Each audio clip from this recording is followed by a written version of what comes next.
Hello, everybody. Welcome to Snyder's Inc. Got another Mr. Ballin reaction video for you. And this is Top 3 Stories That Sound Fake But 100% Real Part 5. We'll get right into this. Hit the like button, hit subscribe button, comment what you think down below. If you got any suggestive stuff you'd like to react to, for me to react to, let me know in the comments. Original link to this video will be in the description below. Let's get right into this right now. You guys ready? Of course you're ready. Let's go.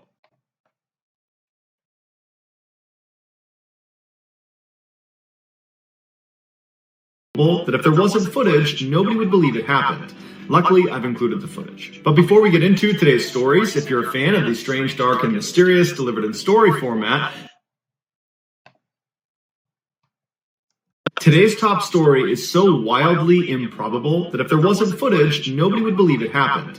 Luckily, I've included the footage. But before we get into today's stories, if you're a fan of the strange, dark, and mysterious delivered in story format, then you've come to the right channel because that's all we do, and we upload 3 or 4 times every week. So if that's of interest to you, please sneak into the like button's house and steal all of their sweatpants strings. Also, please subscribe to our channel and turn on all notifications so you don't miss any of our weekly uploads. All right, let's get into today's stories.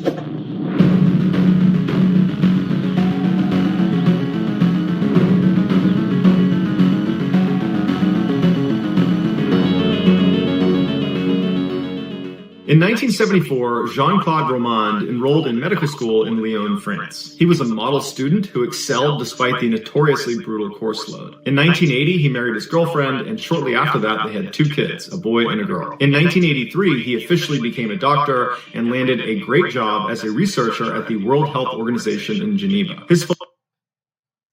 Well, he's already starting off with a great life. He became a doctor, married a girlfriend, has 2 kids. Guy's living the best life he could already. So where does it go wrong? That's what I'm curious. Where does it go wrong? Focus was on finding new medicines to treat arteriosclerosis, also known as heart disease. His wife would proudly tell her friends that her husband was a super doctor who worked quietly in a neon-lit lab in Geneva to develop all these incredible treatments. From the outside looking in, Jean-Claude's life looked perfect.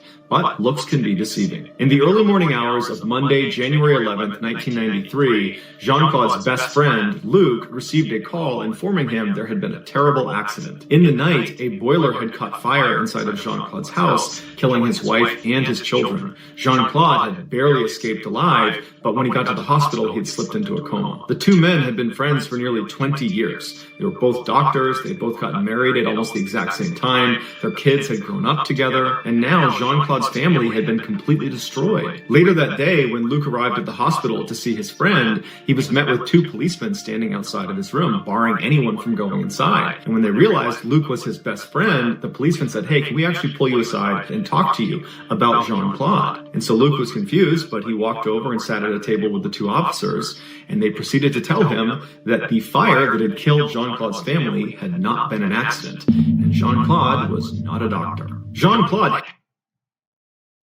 What? So wait. Oh god.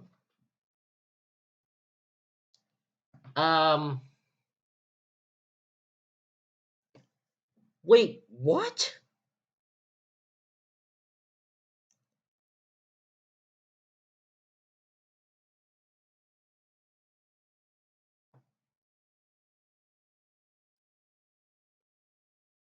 How is he not a doc?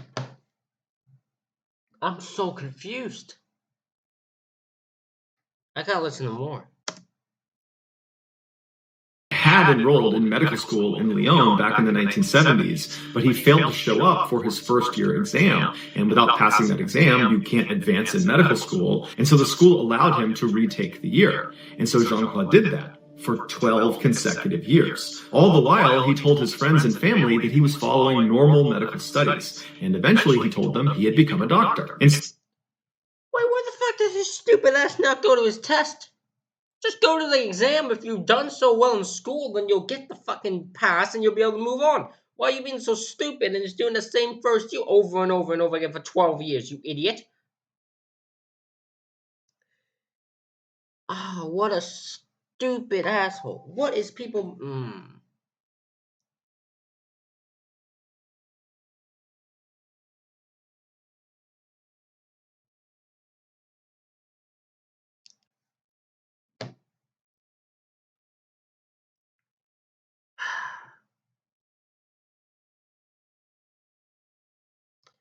Again, annoyedly texted by people, and now I'm annoyed at this dude. So again, a lot of annoyed.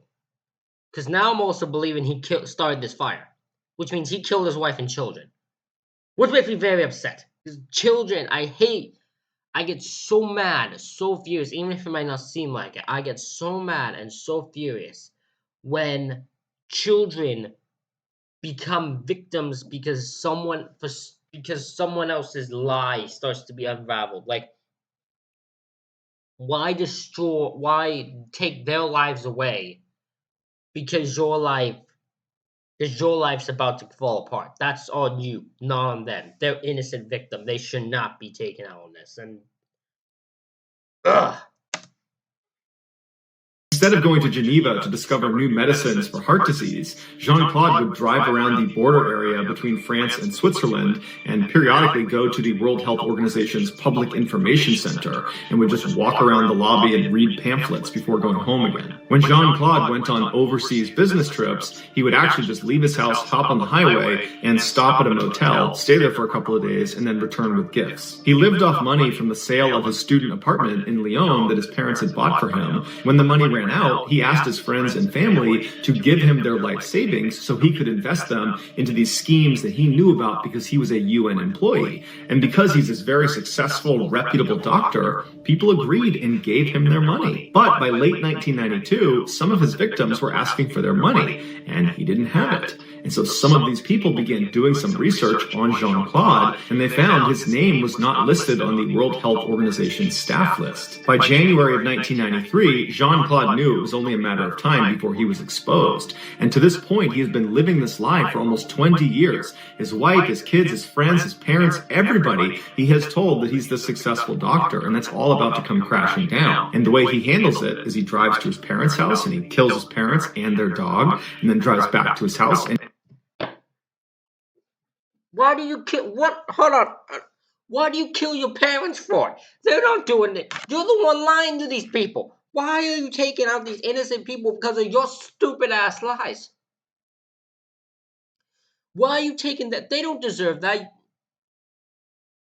This ignorant little fucking asshole decides to take out these people because his lies are crumbling around him. His lies, his problems. No one else's. His. Yet. Then he takes out the dog. Like, what the hell is the dog gonna do? Why did the dog have to be taken out even? The dog ain't even gonna lie. The dog ain't gonna find out what happened. The dog doesn't care. It's a fucking dog. Leave the dog alone.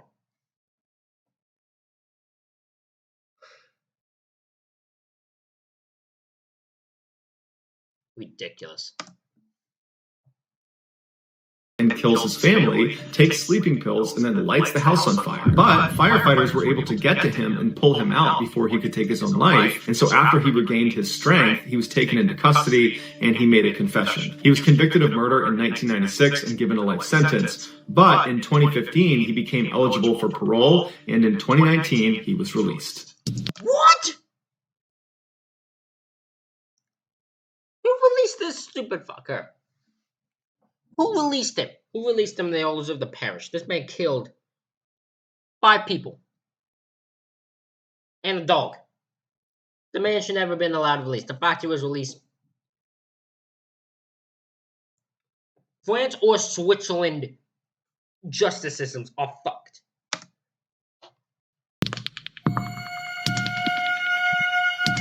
On September 6, 2006, 51-year-old Susan Kuhnhausen was returning from her job as an emergency room nurse in Portland, Oregon. On the way, she stopped at a hair salon to get her hair dyed. While she waited her turn, she picked up a magazine, and a particular quote stood out to her. It said, "I will not live an unlived life. I will not live in fear." At the time, Susan was fighting with her husband, Mike. They had been married for nearly 18 years, and their marriage had become toxic, and Susan had finally gotten the courage up to tell Mike she wanted a divorce, and Mike did not want a divorce.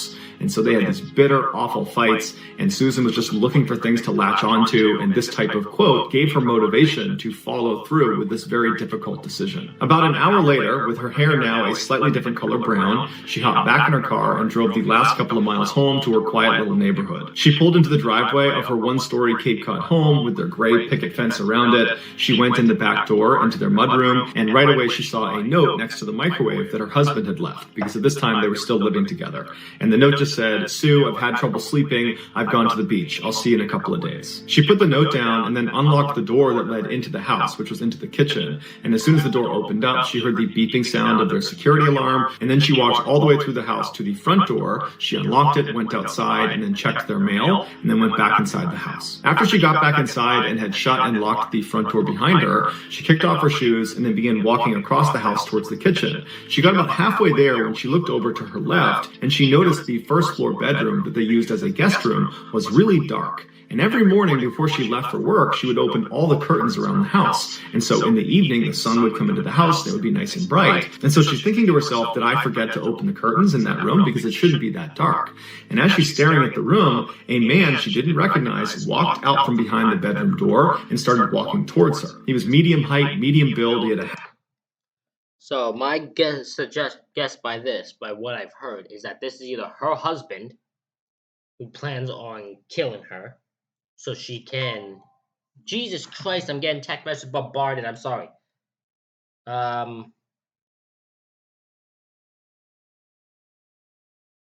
gonna go, give me a second, I'm turning my phone to a different room.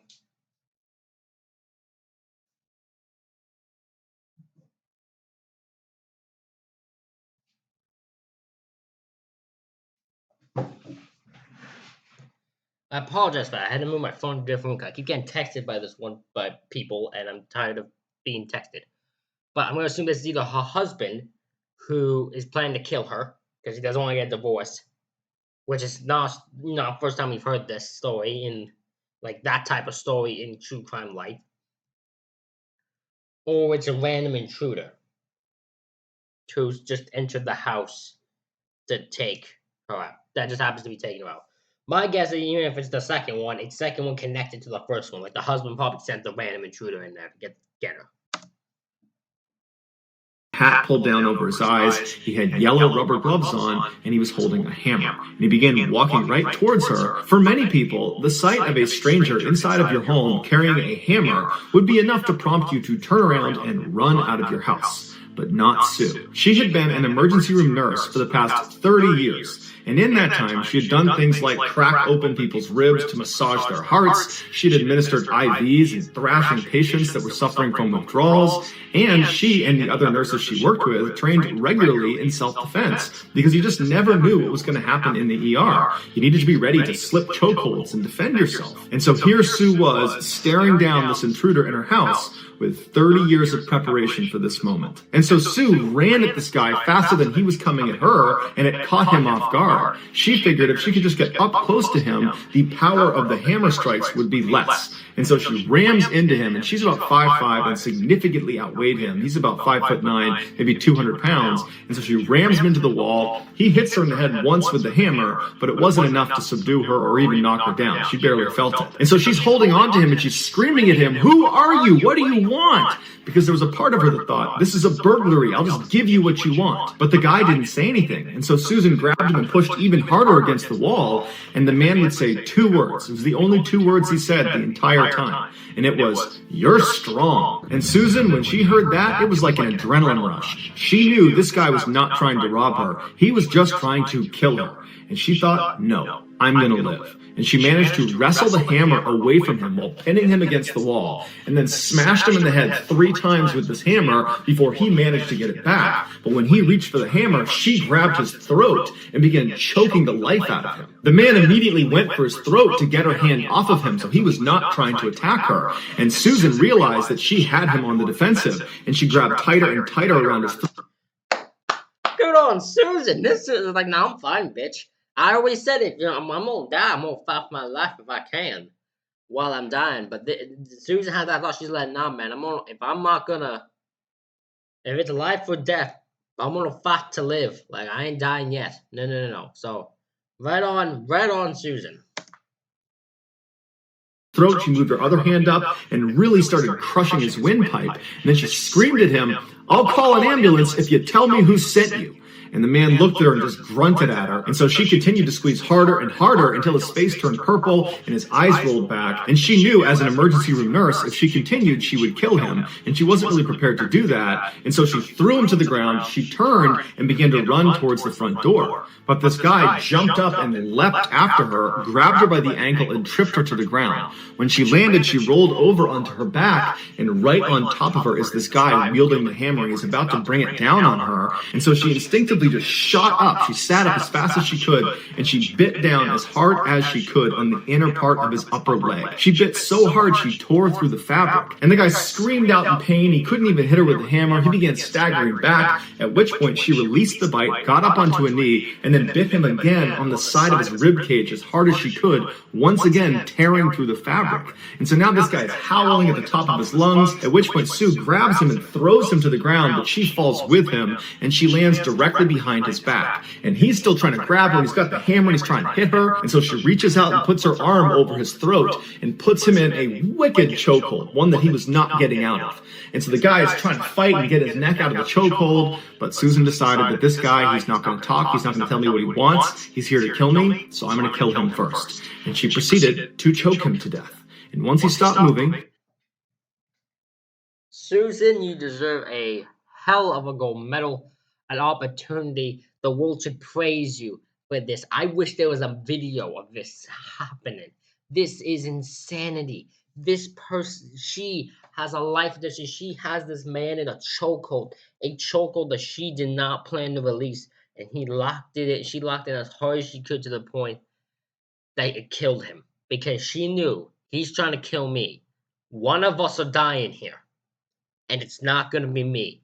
And she put him in a chokehold and took him out. Wow. Major praise for Susan here. Everyone should give her an applause.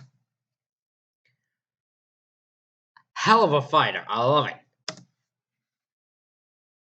She calmly stood up, looked down, knew he was dead. She grabbed his hammer and then calmly walked out the front door, walked to her neighbor's house, knocked on the door, and then her neighbor comes up and sees Sue just standing there with her clothes tattered, and she's all bruised and bloodied, but she looks like she's totally okay. And the neighbor asks Sue, what are you doing? What's going on? Why do you have that hammer? And Sue would tell her that, well, I had an intruder, and he tried to kill me, so I killed him, and I need to use your phone to call the police. And so her neighbor's like, okay, come on in and use my phone. And so Sue walks in with her hammer in hand and calmly calls the police and tells them what happened. Police and paramedics show up, and they go inside of Sue's house, and they confirm that her attacker was in fact dead. And her attacker turned out to be 59-year-old Ed Haffey, who was a Vietnam veteran with a long rap sheet. They discovered Ed's backpack inside of Susan's house, and in it was a notebook that contained instructions for what to do after he killed Susan. And one of those instructions was to call Mike. It turns out this Mike was Susan's husband. He had paid Ed $50,000 to kill his wife.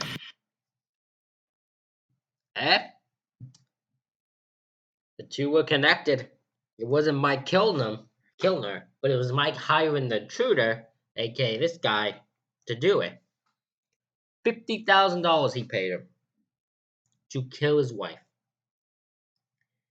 The desperation for money for men, for people, to do that for money, just to do that, get him killed, to kill. He's willing to kill someone for money.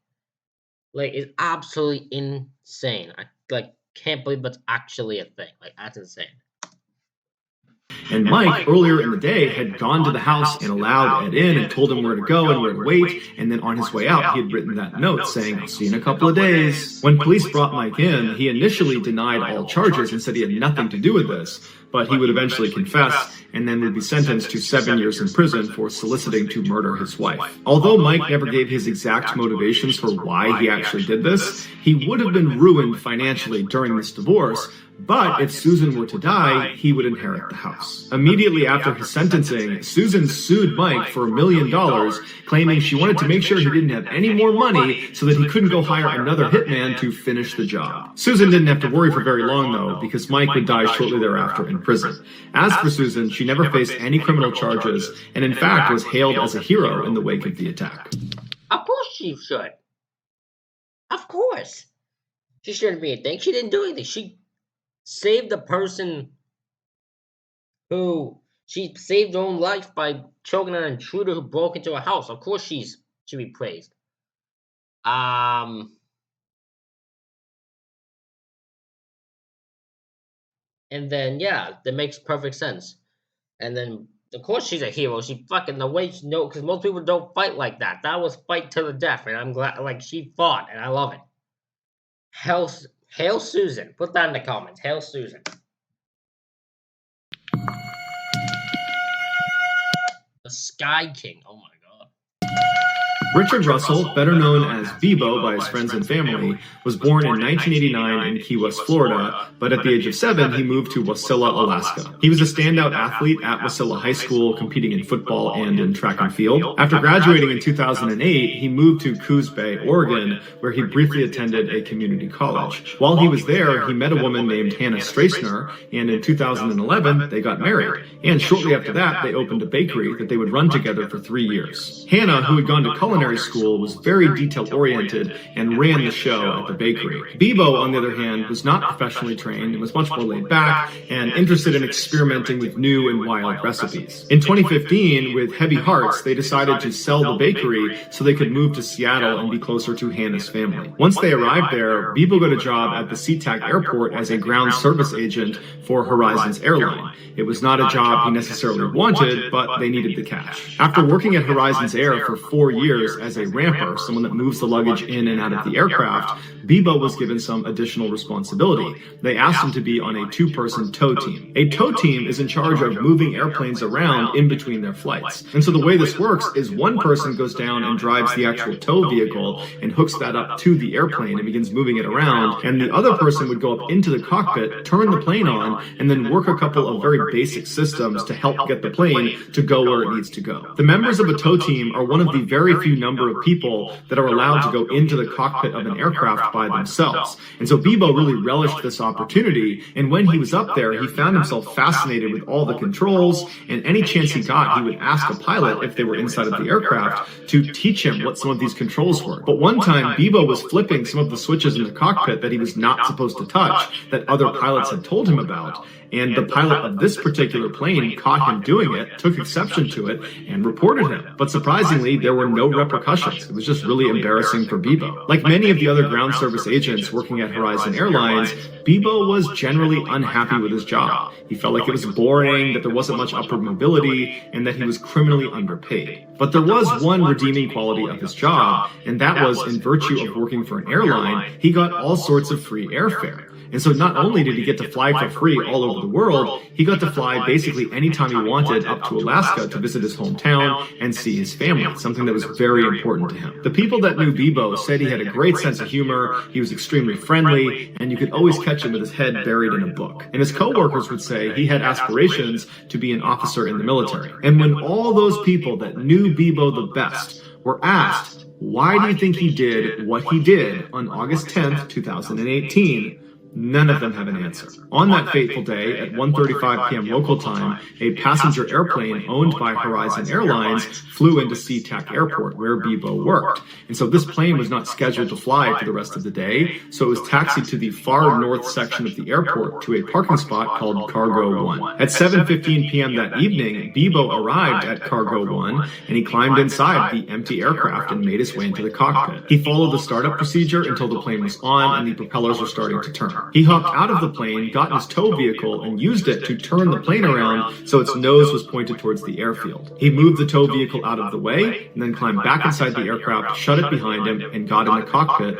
and began taxiing out towards the runway. For the next few minutes, air traffic control bombarded Bibo over the radio, asking him, "What are you doing? This is unauthorized movement. You should not be heading towards the runway right now." But Bibo never responded. Instead, he just continued on until he reached the beginning of the runway, at which point, despite having no flight experience, minus some video games and fiddling with some switches in the cockpit while he was in the tow team, he managed to go full throttle and get this plane careening down the runway and successfully took off. But that was nothing compared to what he did next. Over the course of his 1 hour-long flight, he expertly performed backflips and barrel rolls and these huge loops in the sky, dangerous maneuvers that even expert pilots might risk stalling the plane and crashing. But he didn't. It was like he'd been doing this his whole life. Onlookers on the ground were shocked to see this passenger airline performing these ridiculous stunts so low to the ground that all over Seattle you had people filming this plane and posting it to social media. So in real...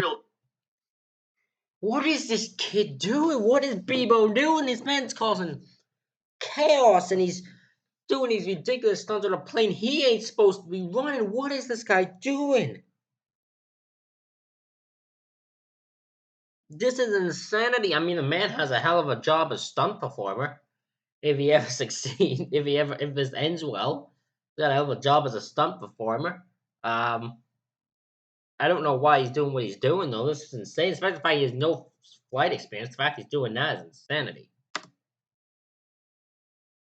Time, it was like the world was made aware of Bibo up in the sky. And so people went outside and just watched as he flew around. But the real story is not the aerial stunts that Bibo was pulling in the sky. It was the strange, calm conversation that Bibo had with the air traffic controller the whole time he was up in the sky. The extremely professional, very calm air traffic controller tries to convince Bibo that he really needs to come down and land this aircraft. And he begins telling him where he can go, different airfields, and if he needs to, he can land out in the Puget Sound. But Bibo kind of laughs it off and says, "You know, I wasn't really ever trying to land this plane.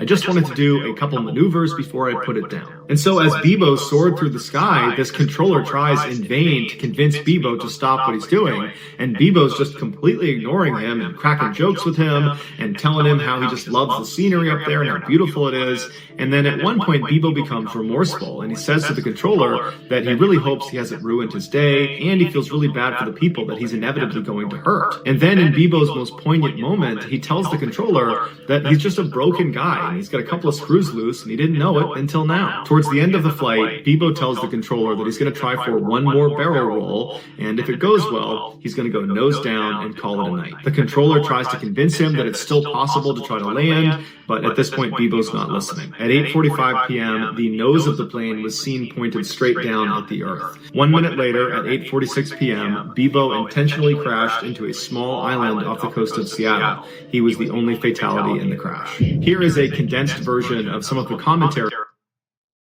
That is insane. The fact this guy, Bibo, never planned to land this plane. He got in that plane with the intention to try to do some tricks and end his life in that plane. That was his intention. That is absolutely insane that is someone's just life. Like, that's their goal. That's what his goal was. Like, that's absolutely insane. He never wanted help. He never wanted to do anything else. He got in that plane knowing what his end goal would be, when that would be he would not be living by the end of that. Wow. That is heartbreaking to hear, actually. Between Bibo and the air traffic controller, along with some of the real footage of him flying the plane. I just kind of want to do a couple maneuvers, see what it can do before I put it down, you know? Approach welcome, final runway 16 right. Welcome. Man, I'm a ground service agent. I don't know what that is. There is the runway just off your right side in about a mile. Do you see that? Yeah, I wouldn't know how to land it. I wasn't really planning on landing it. I got a lot of people that care about me, and it's going to disappoint them to hear that I did this.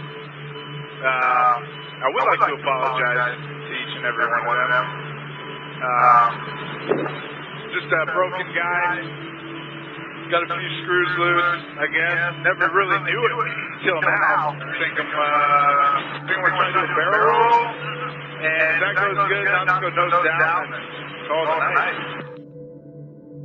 How Bebo was able to take off and fly around and pull these stunts without any formal training remains a mystery. Some people believe he was planning this for a long time, which is why whenever he was in the cockpit, when he was in the tow team, he would ask pilots to explain the different switches and toggles and how to use them, and he would feign that he was just curious, when in reality he was actually trying to learn how to fly the plane. As for the incredible stunts he was doing, it's believed he did learn those in a video game. But even if this is true, that he learned how to fly a plane by asking a couple questions and playing video games, the chances of it working out and actually successfully taking off and doing what he did are astronomically low. Normal people can't do that. And that's why the internet gave Bebo a new nickname to commemorate the fact that basically no one could have done this but him. And so they named him the Sky King. So that's going to do it, guys. If you found...